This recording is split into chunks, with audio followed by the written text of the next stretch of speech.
In 1930, my grandfather bought the farm Letskraal, a very good little farm down in a valley and much warmer than the home farm Poplar Grove, which is on the slopes of Nardo. And it worked, the two farms in conjunction worked very well. And my grandfather, as well as my father, had a manager there until 1965. And after that, there was no manager. And the yard and the home went into disrepair. And as a little boy, there were quite frequently visitors to Poplar Grove, where I grew up, of people wanting to see Letskraal. And my dad would be busy farming, and I would be sent with these visitors to Letskraal. And I was always terribly embarrassed because it was so very dilapidated. And I couldn't work out why people wanted to see this very rundown farm. And I think that's where my interest started. And of course, only when I grew older and became a little aware of history, I realized that, of course, this is where Andries Pretorius, the Voortrekker leader, had lived and where he had left from for Natal during the Great Trek. So years later, I was very privileged to inherit Letskraal, and then overcame my embarrassment by restoring it, and restored it beautifully and with restraint. And I'm always a little critical of people who embark on restoration products, restoration projects without restraint. And it was my mission to restore this farmhouse, the house circa 1800, to as close as it was at the time of Andries Pretorius's tenure at Letskraal. And I achieved that. It was a daunting task, and I was given the advice by Peter Whitlock, a very smart man in terms of the restoration of old buildings, and used local materials as much as I could. Because of course the house, it's not even built of soft brick, it's built of sods. It's what is known as cob building. So very thick walls built of mud sods mixed with straw.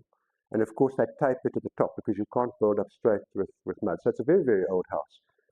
And I restored Letskraal and have wonderful memories of my family enjoying our visits to Letskraal, because of course I lived in town and that was our weekend getaway. And then we had friends from Johannesburg who suggested that we ought to share it because it was so special, and perhaps consider making it a guest farm, which we then did, and with great success.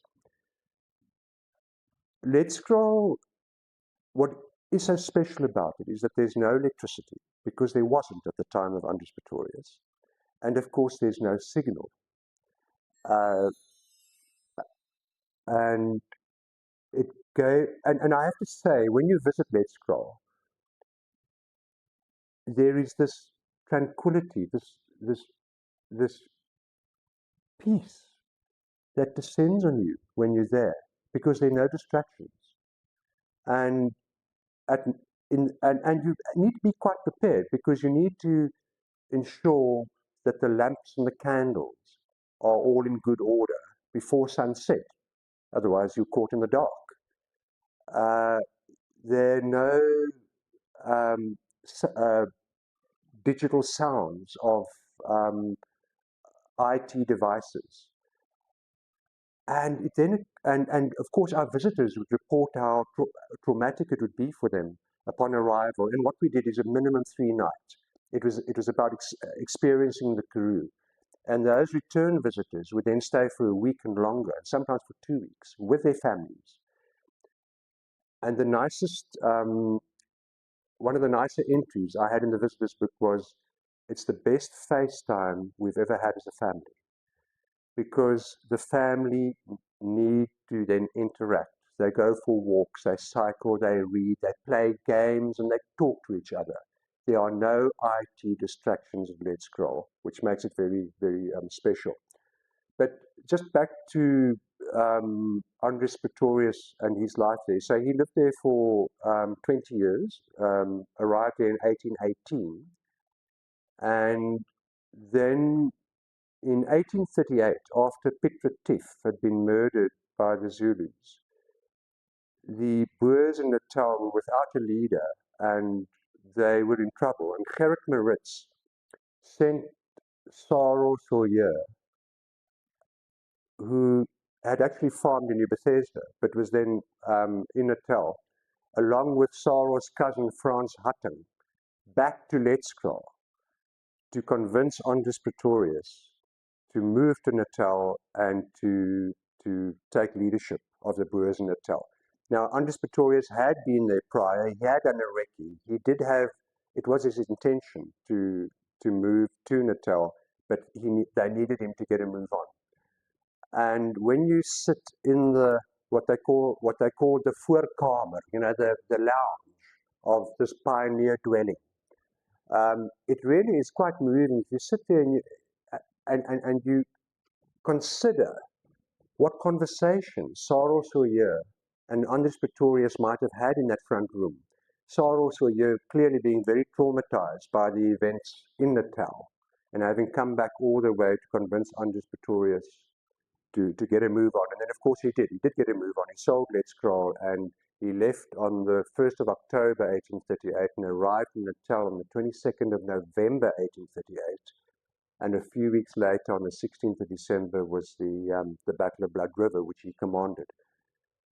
Just back to Letskraal. What makes Letskraal very special, of course, is that it's a pioneer dwelling.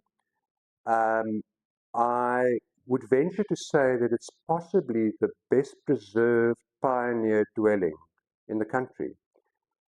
And fortunately, it had been a sort of a manager's home for so long that my grandfather and my father never spent money on changing it and developing it. Because as you know, a lot of the farm homes in the Karoo, as the farmers came into money, they changed the homes to the extent that you can't even see the original dwelling. Or it was turned into a shed and a new home was built. And there was a lot of that in the wool boom. But the homestead at Letskraal is extremely original, and I'm pleased to say that the new owners, I sold 3 years ago, have taken that to heart, and they still run Letskraal as a guest farm, and I'm so very privileged to have such incredible custodians of what I had restored there.